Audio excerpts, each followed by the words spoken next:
It is member supported, Hawaii Public Radio, and all things considered, HPR1. I'm Dave Lawrence, and thrilled to be in our Atherton Performing Arts Studio.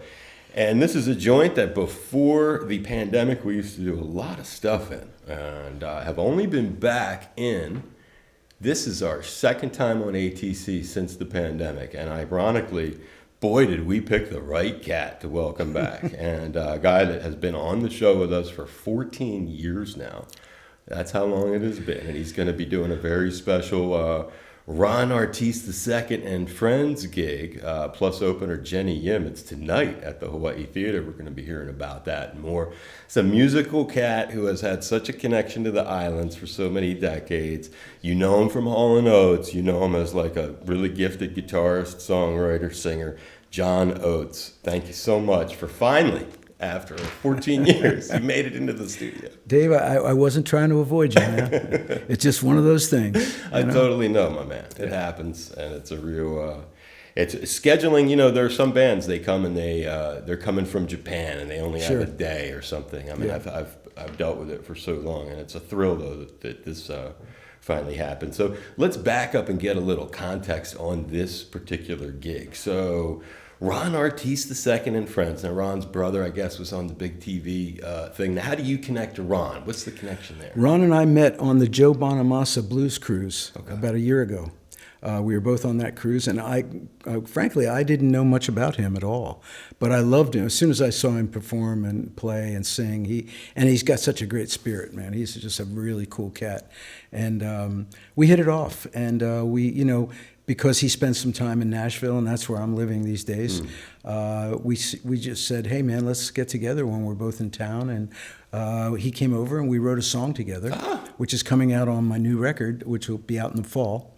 We wrote a song called Let Me Be the One, which I think we're going to play tonight. In fact, I hope we play it tonight. Nice. It was great, man. It was he came over to the house, and it was just like it was meant to be. It was seamless, man. It just happened.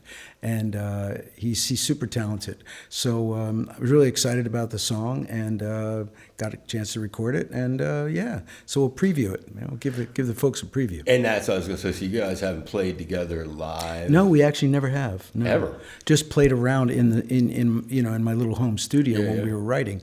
But no, we've never performed. And on that cruise thing, y'all didn't jam together? I had my little acoustic quartet with me, and Ron was doing his own thing. I just watched his show. I believe he watched mine, and that was it. We never really played together. Now, how then, that's a great question, I'm sure, for folks who are listening. How do you then plan to do a concert together? So you guys are going to be at the Hawaii Theater, and if you've never played together, how do you map out an entire evening of stuff? Well, Dave, that's a really good question, because I have no freaking clue of what we're doing. Okay. No one told me anything. I don't even have a guitar. So hopefully I'm going to get a rental guitar, and I'm going to be able to plunk around on it tonight in the hotel room. Listen, I've got tons of songs. I've got so many songs. Songs are not a problem. Right. But I think we're just going to play around, and it's the kind of thing where, I love to play behind people. So, if Ron plays a song, I'll just kind of figure it out as I go, and I love accompanying people. And then like I said, I've got my songs, and we'll see what happens. Yeah, it's crazy about the long range. Not every person knows how long the music that you have been doing has been associated in this marketplace, and it's worth mentioning because. As I try to think about all the different people that we've gotten to talk to who are like internationally known recording artists like yourselves who come and play here, I can't think of anybody who, as far back as I guess it was 74 and 75, it was Cecilia and Capono and Kalapana. Yeah. And they did When the Morning Comes. Right, and Good Night. And Good Night and Good Morning. Right. And so lots of morning stuff going on there. Odd. They must get up early. The two themes that were covered. Right. And so this is they did such a great job. I love their version of Celia and Capono's version of When the Morning Comes. I thought they crushed that. Okay, that's the one they do. Because I get them. I mean, the thing about these songs I was going to say was like, in Hawaii, these songs, you walk into the ABC store, wherever Yeah. you walk, they're playing. They're often going to be part of the soundtrack that Yeah. is offered on. It gives kind of chills to talk about it because you're this is your music, and these songs weren't. This is even though this band has a lot of hits in the '80s. This is 1974. So I Yeah. mean, these are your first two records, or something. That song was written and recorded in '73. Right, there you go. So yeah, it would have been '74 by the time people heard it. Right. Right. And they became hits in the islands. Yeah. Enduring hits to the point that it's 2025. And you still hear them. When did you first, and you may have over the years, you may have told this story, forgive me, but now that you're in the building, I got to try to pump your memory for it. When did you first realize that bands in Hawaii had covered these songs that were not even singles, really? No, elsewhere? they weren't. That's true. No, it was we just, in those days there was no social media or Right. anything like that. No, we had heard that that there was a couple versions of it, and we heard them, and I thought they were great. But it wasn't until we actually came here for the first time, and that was probably around, my guess it would have been around '76, that we actually didn't realize how big of a hit they were Right. here in Hawaii. And we'd go everywhere we'd go, we hear it, like, in restaurants and all over the place on the radio, So, and Henry opened for us. I can't remember what. Well, more recently in 2015 or something. 2015, that's right, yeah.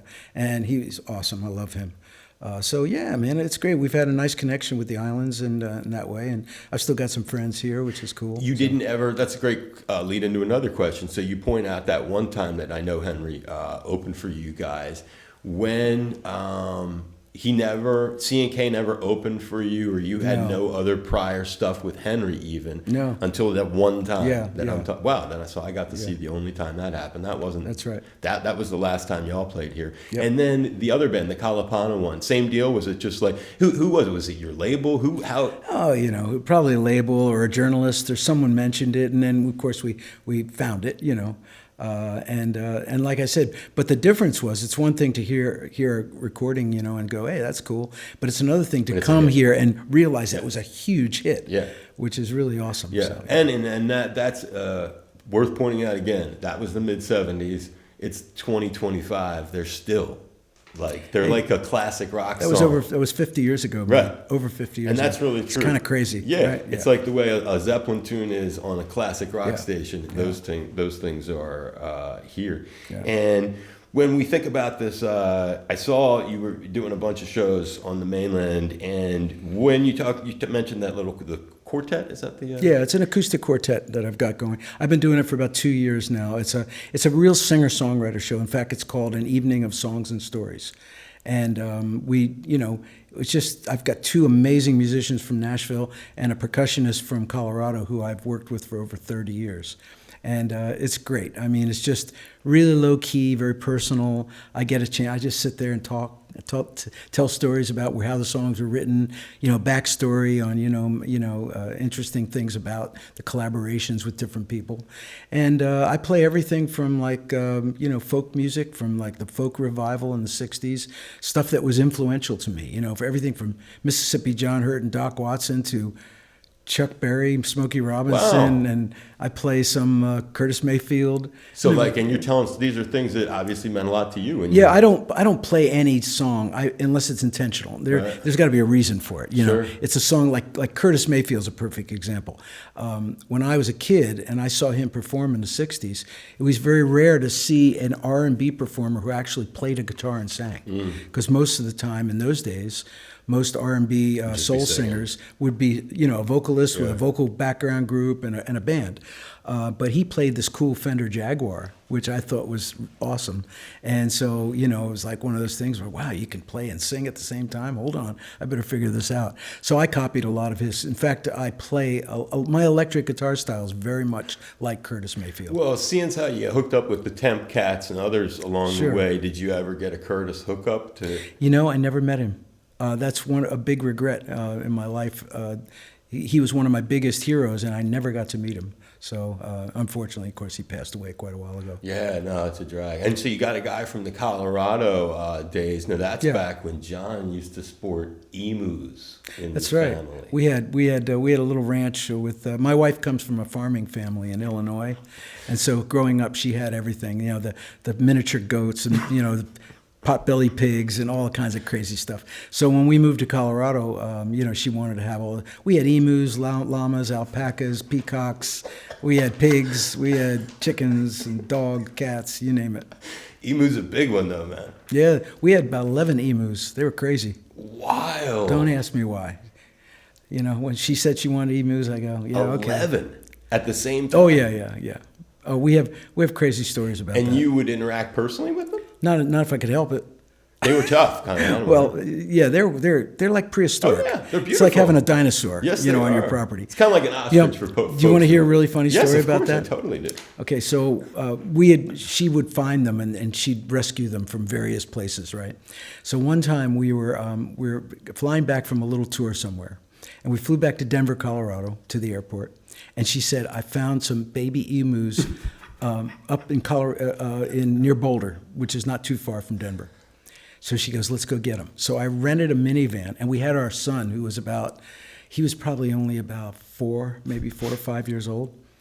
And so we go to this little farm, and these ladies had she had called ahead, and they had the 2 baby emus in these dog crates, except baby emus are this big, they're big. It's a giant dog crate. Yeah, because they're, So we put them in the back, in the dog crates, right? And our son's in the back in the car seat.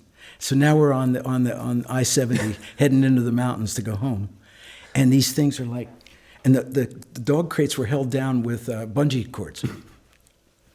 They're in the car, though. They're in the car, yeah. So all of a sudden we hear our son screaming. The one had pushed the top of the crate up and was escaping and getting out, and this giant dinosaur bird was coming after him. The car. Oh yeah, man. I had to pull over to the side of the road, and we had to slam. I had to push him down inside the crate and re-bungee it. Oh man, I've got crazy stories. So they're that big when you got them. Oh, they're this big. The babies. Yeah, they're like 2.5 feet high, and then they get to 6 feet. So. And John, back to it's not all fun and games with feathered friends with John, because we love birds here in the islands, and we don't have emus running around. Yeah. But we were mentioning how you've been able to, and there's a great analogy or example of the same kind of thing. In 1970, we had Foghat in here, Roger Earl, the drummer, original drummer, and he was telling us the whole story of how they got Muddy Waters and John Lee Hooker and all these blues guys together to do this benefit show in 1977 at the Palladium, and pushed out all the backing bands so that they could get to work with these guys, just because they're here, Sure. they were their heroes. They wanted that chance. And I was thinking of yourself, and I guess one of the biggest, you've done some huge gigs, but Live Aid, massive.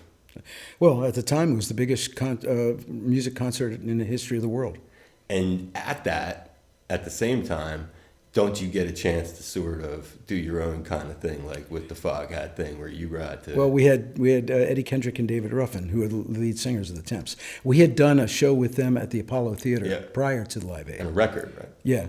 And then Mick Jagger at the time wasn't touring with the Stones, and he had a solo album out, and he needed a backing band, so he wanted us to back him. But he didn't tell us Tina Turner was going to be there too. That was kind of a surprise. So we did our own show, and then we brought out Eddie Kendrick and David Ruffin. We did a Temptations medley. Then Mick came out and started running. That's when he pulled Tina's skirt off. And he didn't tell us anything about that. That just all happened. Live Aid was pretty amazing. Who got you to connect to Mick? I think G.E. Smith, who was our guitar player at the time, Saturday Night Live guy. I think Mick had gone on Saturday Night Live, so they had a connection there. Wow. What an opportunity. But I mean, that really expands it, because I was just thinking of the Soul Cats for a second, because you guys are so heavily... or for people who know John's background, that some of the biggest inspirations would be these soul guys and people like the Temps. So, and the first engineering of getting to Eddie and David, how did that come up? Was that the same kind of like, we want to get to them? We got offered to at the time, and this was in the mid '80s, like '85 or '86 maybe.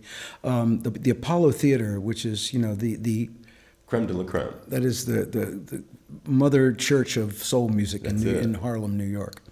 It had closed because they were doing a renovation. So they had the city had put a lot of money into the renovation of the theater, and they wanted to reopen it with a bang. And it was going to be a big charity event.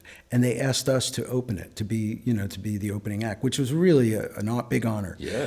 With the roots of R&B and soul that me and Daryl always had. Right? Yeah. So we wanted to do something special. So we thought, let's see if we can get Eddie Kendrick and David Ruffin. Now, Eddie Kendrick was playing Holiday Inns in Alabama. Seriously. So he was ripe for the gig. And he wasn't doing anything. Right. And David was not in good shape. David had a lot of problems, drugs and all kinds of bad stuff. So we found them. We literally had to find them. And then we said to them, hey, we want to do this. We want to reprise this Temptations medley. And they were pretty cool about it. They came and they put the black tuxes on. Yeah. We had the choreography. And it was cool because when I was a kid, I watched them. I went to see them live, and I studied those records like a Bible. So I knew everything, same with Daryl. We knew those songs backward and forward. And then to be on the Apollo stage singing those songs with them, I felt like I was tripping, honest to God. I felt like I was above myself looking down on, really, and I really mean this. It was so surreal.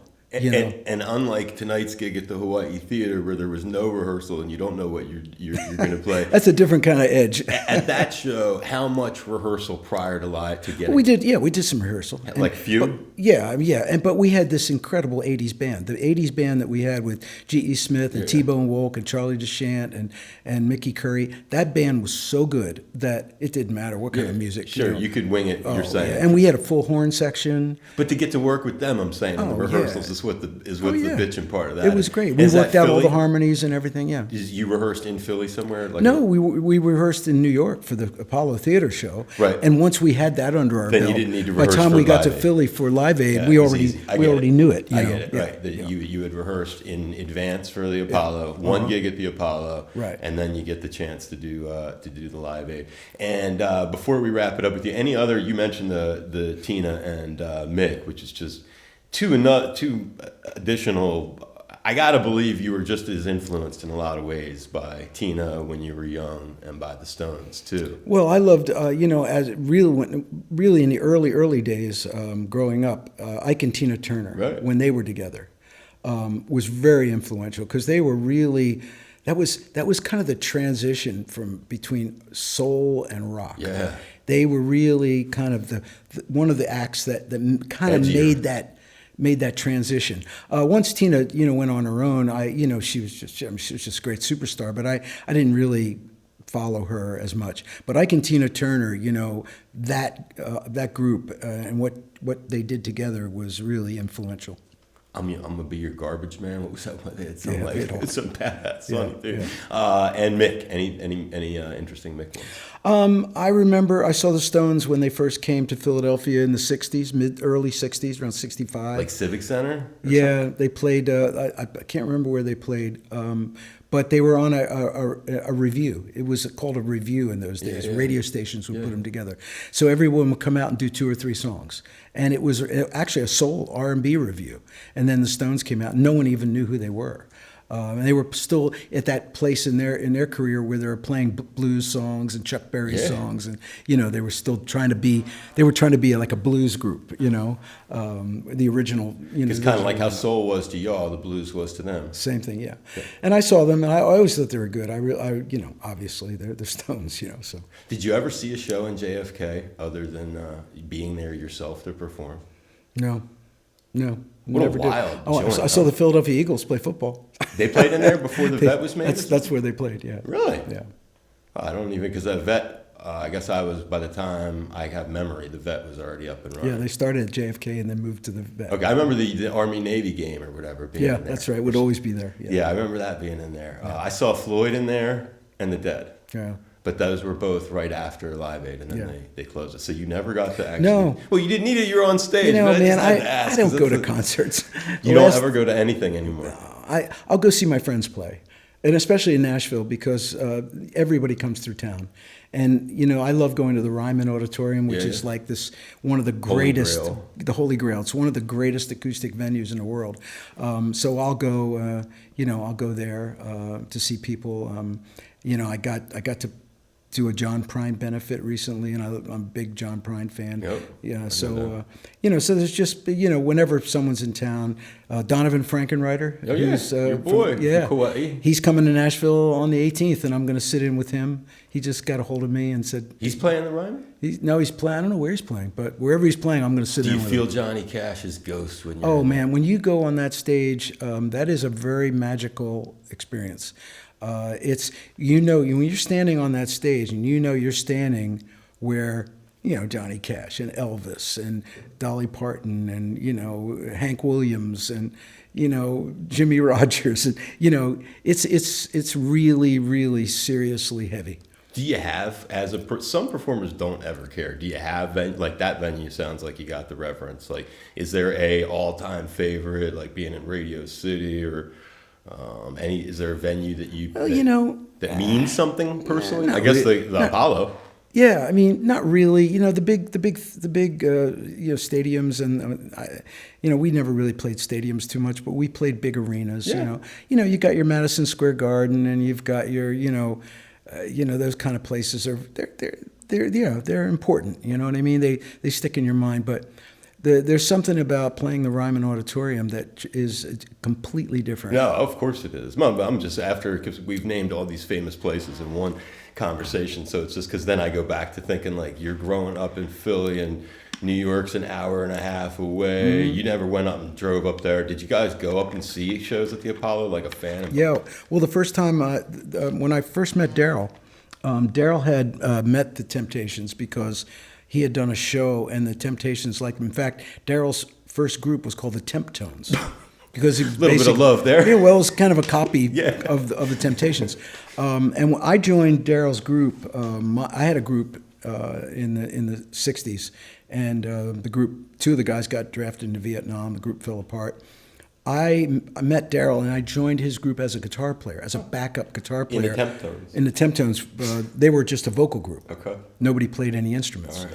And I was a backup guitar player. And then that group fell apart, and then Daryl and I gravitated. But before the group fell apart, they had a gig in New York at the Gaslight in the Village.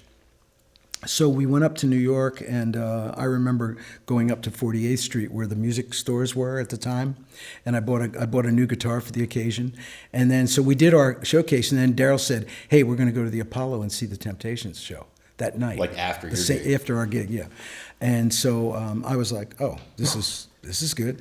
And then, of course, not only did we go see them, but we went backstage and we hung out with them. And then they took us out, and we sat in the front row.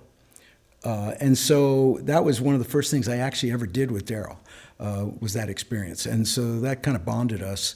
And then, of course, flash forward years later to when we did that show at the Apollo, it was like I was looking at that first row where I sat when I was just a kid. And it was that's why I said it was like tripping. It was like I felt like I was watching my life pass. And no connection. Those dudes, was that just a blip? They didn't even remember. They had no connection to. Oh no, they remembered us being there. Okay, from that era. Yeah. Okay, so and Daryl was actually closer with one of the singers named Paul Williams, who was one of the original Temptations. And Paul was one of their. He only sang lead on a couple songs, but he had actually one of the best voices. It just so happened that Eddie Kendrick and David Ruffin became the kind of the voices of the group, the lead singers. But Paul Williams was a really amazing singer, and of course, then there, Oates, isn't it? They had Oates, and then the bass singer as well, which was great. So when you told that earlier story, so when you went and found them, there was even a pre-relationship there. To some degree. Yeah, exactly. That's why they probably wanted to do it, because they knew we were the real thing, So, and plus they were in bad shape. Like I said, Eddie was playing Holiday Inns, just doing cover songs, and David wasn't doing anything. So. What an amazing thing. Well, folks can look for that one on YouTube. Well, there's an album. I mean, there's a Live at the Apollo album. Yeah. But I meant the video of that place. Oh, yeah, the video, the whole JFK, thing. Yeah, sure. It's all on YouTube. 100,000 people. It's like a giant horseshoe, this Oh, you're talking about JFK? Yeah, I'm saying, oh, well, it's a great way to, oh, that's right, there's video of both. There's right? a video of us at the Apollo, plus and there's the- also the Live Aid video. Yeah. So there's lots of, wow, what a great thing, though. I just think that's neat to get to work with your, like I said, it reminds me of the Fog Hat thing where those cats got to get up close with people that had really influenced them. Well, I think every musician wants to pay tribute to the people who came before them. That's part of the deal. You gotta pay your dues, and then you gotta pay respect, right? I always thought Radio City was the most intense place I ever went backstage because of they have a guy, he wears a suit and he operates the elevator. And he just stands in there and he operates that elevator backstage. It's probably one of the worst places to play. It's goofy in there, huh? It's not good to play You because you're so far, because of the pit, right, where the orchestra pit would have been. You're so far from the audience that you feel disconnected. It's not a vibe where you feel like you're in there with the audience and you feel like the energy is like pushed away. But wow. It's just the nature of the building. Yeah. I don't have, I just remember the backstage part and just like, I never had seen a guy all dressed in a little suit who stands in it's a historic place. Of course, right? When I lived, when I was born in New York, and my parents would take me to the Christmas show and the Easter show with the Rockettes doing that was that's like a thing in New York. Big time thing. So as a little kid, I went there. So. Yeah, no, that's great. And you all played there? Yeah, we played there. Played everywhere. I think we played haven't everywhere. You played? Well, we got to get him in here. I haven't played the Blue Note in Honolulu yet. He hasn't done the Blue Note here in Waikiki, and you haven't done the Atherton, but he is tonight. So the one place you can certainly see him is at the Hawaii Theater. Ron Artis II, yes, and friends, and that would be. I'm glad he included me in the friends part. Isn't that cool? Yeah. Well, it doesn't look like there's a whole lot of you on the bill. And then there's the opener, Jenny. So you're saying Ron doesn't have that many friends? No, I'm just saying maybe he's not. Maybe they're going to be surprises. I'm just kidding. You're the featured. I'm just messing with you. You're the featured enchilada. And what's the name of the new jam that y'all have? Well, we have a song called "Let Me Be the One" that we wrote together, and we're definitely going to play that. And then I have an album called Reunion, which came out last year. Yeah, I saw that. So I'm playing a lot of the songs from Reunion as well. And then I've got a new one that I'm just finished that hopefully will be out in the fall. That's the one with the Ron Artis II Yes. jam on it. Yeah. Okay. All right. What should we play to go out of this? Wow. Can you? I mean, I was hope it's gotta. We should do something that's like a hit or something that they remember you on. What's one that you prefer? Well, if you're going to play a Hall & Oates song, you should play "She's Gone."